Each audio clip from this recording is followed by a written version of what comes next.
Hi friends, welcome to Mobisec channel. இன்றைக்கி நம்ம என்ன பார்க்க போகிறோம்னா, ஓட்டர் ஐடி சர்டிஃபிகேட் எப்படி டவுன்லோட் பண்ணலாம் அப்படிங்கிறதான் பார்க்க போகிறோம். வாங்க பார்க்கலாம். உங்கள் மொபைலில் குரோம் ப்ரௌசர் ஓப்பன் பண்ணிங்க. அதில் சர்ச் பாரை கிளிக் பண்ணிங்க. சர்ச் பாரை கிளிக் பண்ணி அதில் ceo.delhi.government.in அப்படின்னு டைப் பண்ணிங்க. இதுக்கோட லிங்க்கு கூட நான் கமெண்ட் பாக்ஸில் கொடுக்குறேன். கொடுத்து சர்ச் கொடுத்தோன்னே உங்களுக்கு இப்படி தான் ஒரு பேஜ் வரும்.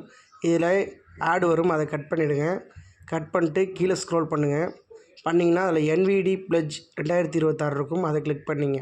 கிளிக் பண்ணால் ஃபஸ்ட்டு வந்து டைட்டில், அதாவது மிஸ்டரா மிஸ்ஸஸா ஸ்ரீமதியான்னு செலக்ட் பண்ண சொல்லும். அதை செலக்ட் பண்ணிங்க. அடுத்தது உங்கள் நேமு அதை கொடுத்துங்க. அதுக்கு கீழே வந்து கேப்ச்சா கேட்பாங்க. மேலே ஒரு கேப்ச்சா இருக்கும், அந்த கேப்ச்சாவை பார்த்து கரெக்டாக டைப் பண்ணிங்க. டைப் பண்ணிட்டு சப்மிட் கொடுங்க. சப்மிட் கொடுத்தீங்கன்னா இந்த பேஜுக்கு வந்துடும். இதில் வந்து லாங்குவேஜ் செலக்ட் பண்ண சொல்லும். அதில் இங்கிலீஷாக ஹிந்தியால் செலக்ட் பண்ணிங்க. செலக்ட் பண்ணிட்டீங்கன்னா இந்த பேஜுக்கு வந்துடும்.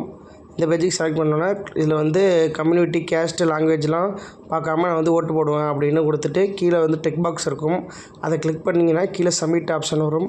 சப்மிட் ஆப்ஷனை கிளிக் பண்ணிங்க. கிளிக் பண்ணிங்கன்னா உங்களுக்கு சர்டிஃபிகேட் வந்துடும். அவ்வளோதான். இப்படி தான் ஈஸியாக உங்கள் மொபைல்லேயே நீங்கள் வந்து சர்டிஃபிகேட் டவுன்லோட் பண்ணிக்கலாம். இதுக்காக நீங்கள் எங்கேயும் நெட் சென்டர் போகணும், அலையவும் தேவையில்லை. ஈஸியாக நீங்கள் கீழே டவுன்லோட்னு ஒரு ஆப்ஷன் இருக்கும், அதை கொடுத்தே நீங்கள் டவுன்லோட் பண்ணிக்கலாம். இப்படி தான் மொபைல் வழியாக ஈஸியாக டவுன்லோட் பண்ணலாம்.